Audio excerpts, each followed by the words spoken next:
I just got some seaweed stuck in my impeller, so if I go fast, it'll show you what happens.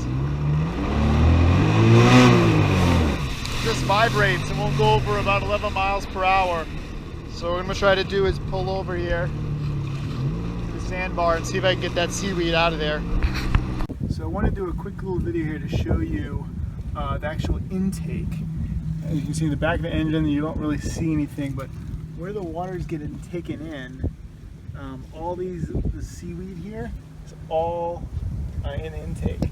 So I need to get this out of the intake. If you look at the back of the engine, it's right over here. The side, it's right about here.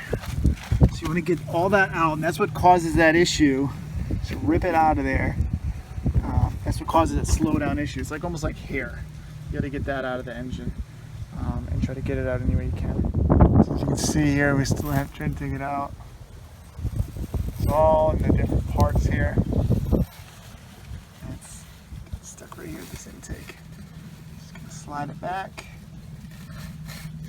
pull it out. Now it's been out of the water for a day or two, so it's a little dry. Now if you're out in the water, you could just dive underneath, make sure your engine was off, feel around. It should be this intake area right underneath the back, about 1.5 feet behind your engine output.